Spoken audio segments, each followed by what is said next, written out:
Hello and welcome to Dark Truth Uncovered. Today, we're going to talk about something very serious and somber: the people who were executed in the month of March. We'll look at their stories, their crimes, their final words, and what they requested as their last meal. These are the stories of people whose lives took a tragic turn and the lives they impacted. We'll start by hearing about Brad Sigman, whose execution by firing squad will be remembered as a part of history. Let's dive into it. Brad Sigman.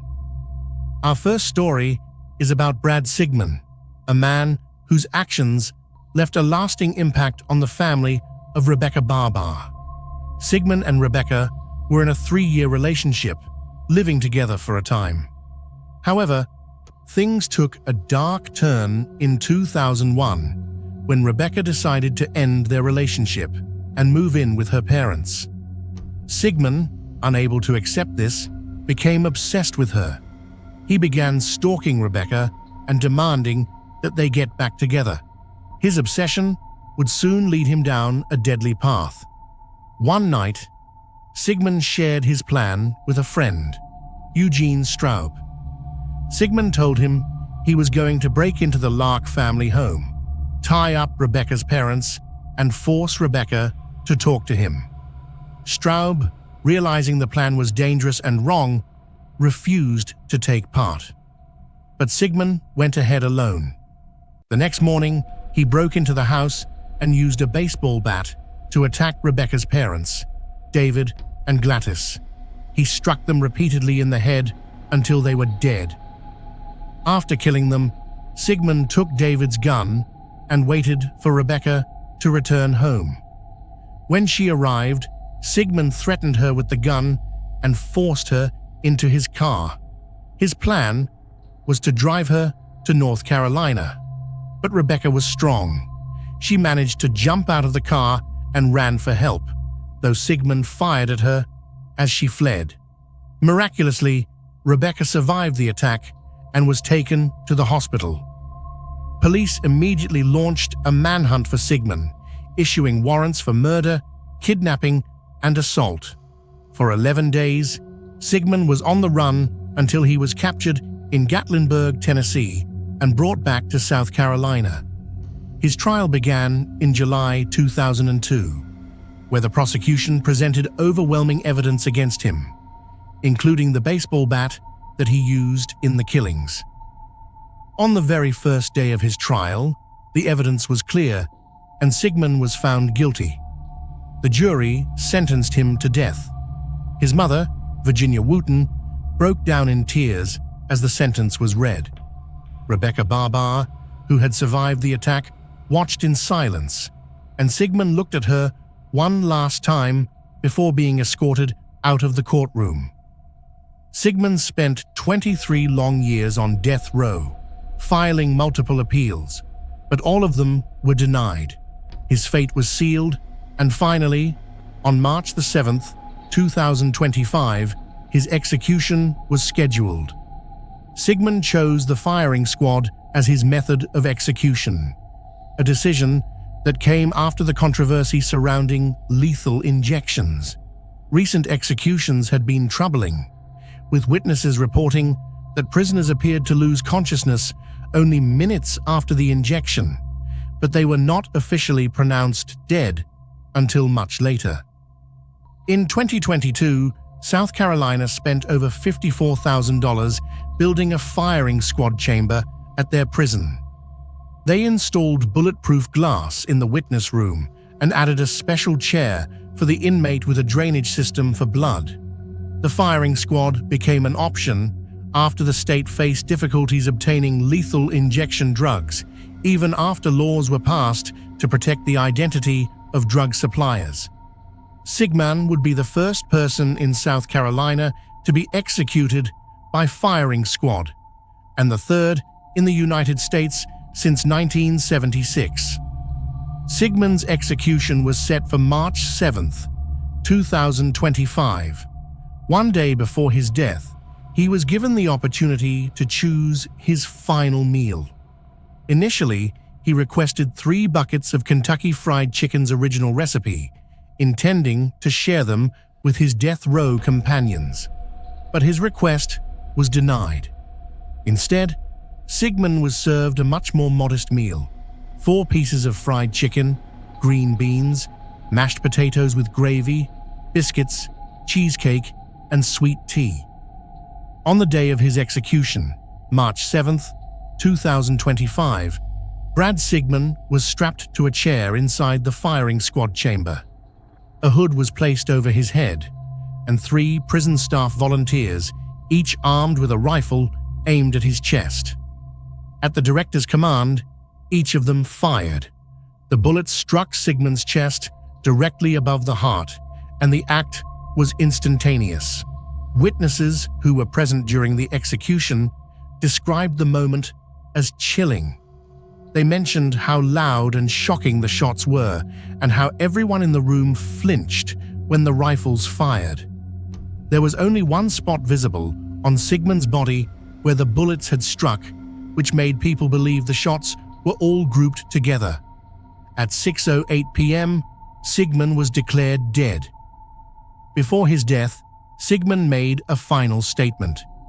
He expressed his opposition to the death penalty, quoting 4 Bible passages that he believed showed that nowhere in the New Testament did God give man the authority to kill another person. He also made a plea for his Christian brothers to help put an end to the death penalty, calling on them to embrace God's grace and mercy. Sigman's attorney, Gerald Bo King, who was present at the execution, described Brad's death as a horrible and violent spectacle. He said, "It's unimaginable that in 2025, South Carolina would execute one of its citizens in this bloody spectacle. This moment left a deep impact on everyone present." Rebecca Barbar, the woman Sigman had stalked and attacked, gave her thoughts on the execution. Although her parents were killed in the most brutal way, Rebecca said that she did not believe in the death penalty. She explained that life imprisonment should have been an option for Sigman, despite the pain he had caused her family. Yet she added that she did not agree with his execution, saying that only God should decide when someone dies. Next, let's talk about Jesse Hoffman. In 1996, Jesse kidnapped a woman named Mary Elliott in New Orleans. He forced her to withdraw money from an ATM and then took her to a remote area. There, he assaulted and killed her. The crime was horrific, and Jesse was arrested and charged with first-degree murder. During his trial, Jesse was found guilty, and in 1998, he was sentenced to death. However, as the years passed, Jesse's execution was delayed. He had a lot of time to reflect on what he had done. Eventually, his death sentence was set for March 18, 2025, at the Louisiana State Penitentiary. For his execution, Jesse chose to face a new method, nitrogen hypoxia. This method, still relatively new, involves replacing oxygen in the body with nitrogen, causing death by asphyxiation. The first execution using this method had been just a few years earlier, and it was still a controversial choice. Jesse did not make a final statement before his death, and he chose not to request a special last meal. At 6:12 p.m. on March 18th, Jesse was escorted to the execution chamber. The gas was released, and witnesses reported that Jesse experienced convulsive movements before finally becoming still. At 6:50 p.m., he was declared dead. Aaron Gunches. Now let's discuss Aaron Gunches. Aaron was convicted for the murder of Ted Price in 2002. Aaron forced Ted into his car under the false pretense of taking him somewhere, but then took him to a deserted area and shot him. He was arrested after a police chase and was sentenced to death in 2008. Aaron had asked for his execution to be carried out quickly and expressed that he was ready to face the consequences of his actions. On March 19th, 2025, Aaron was executed by lethal injection at Florence State Prison. The night before, he was offered a last meal consisting of a double Western-style burger, spicy gyros, onion rings, and baklava.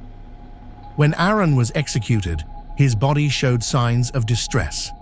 As the lethal drugs took effect, Aaron struggled to breathe, curled his arms, and eventually went still.